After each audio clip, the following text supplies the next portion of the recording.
Industrial Training University's Arc Flash Engineering Group is dedicated to helping you understand and comply with the Department of Labor's OSHA guidelines.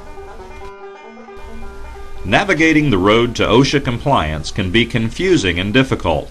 At AFE, our mission is to provide practical, no-frills advice and service to help you down the road to OSHA compliance. This video is designed to help you understand the rules and regulations regarding OSHA arc flash labeling and conducting an arc flash analysis in your facility. We'll start by answering a few common questions. Are you required to have arc flash labels at all? If so, what electrical panels am I required to label? And what are the rules and regulations you need to follow?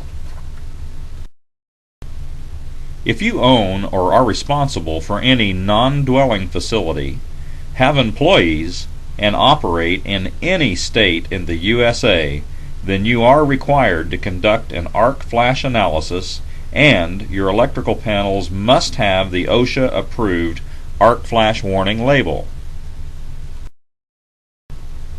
First, let's look at a few common sense issues. Take a look at what type of personal protection equipment or PPE that your service or maintenance workers use when working around electrical equipment. Did they use approved rubber gloves, fire retardant clothing, eye or face protection?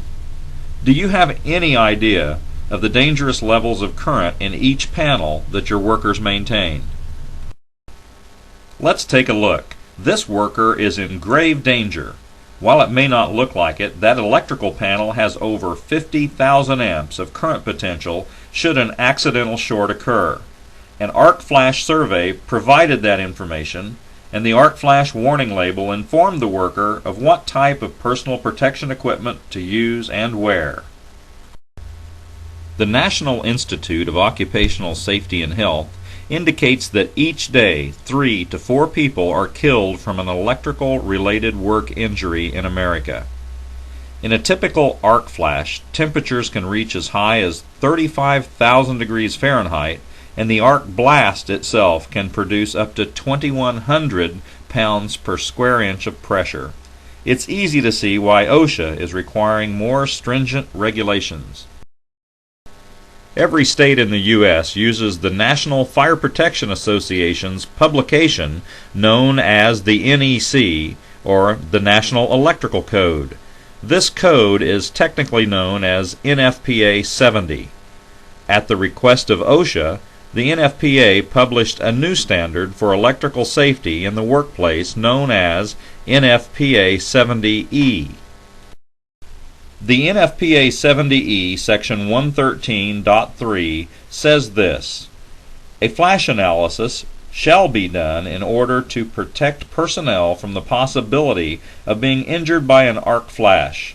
The analysis shall determine the flash protection boundary and the personal protective equipment that people within the flash protection boundary shall use.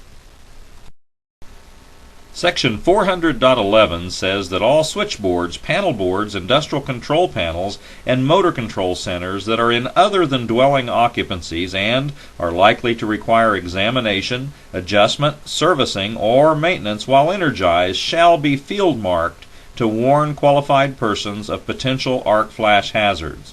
The marking shall be located as to clearly be visible to qualified persons before examination, adjustment, servicing, or maintenance of the equipment.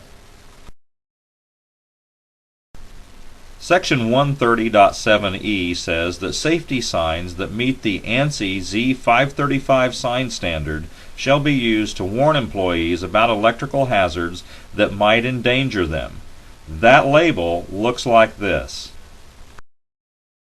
The ANSI Z535 sign standard calls this type of label obsolete.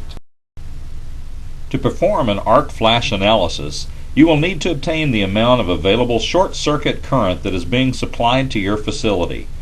Do this by getting the kVA rating and impedance of the transformers feeding your facility. Using this information, you will calculate the amount of short circuit current available to your facility.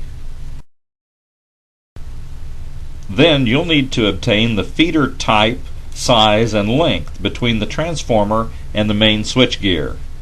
Keep in mind that you will need to protect yourself from an arc flash while gathering this information. This data will allow you to establish the flash protection boundary in inches, the flash hazard category, the minimum arc rating of your PPE and what PPE to wear, along with the limited, restricted, and prohibited approach boundaries. OSHA suggests that this information be present on the required arc flash warning label.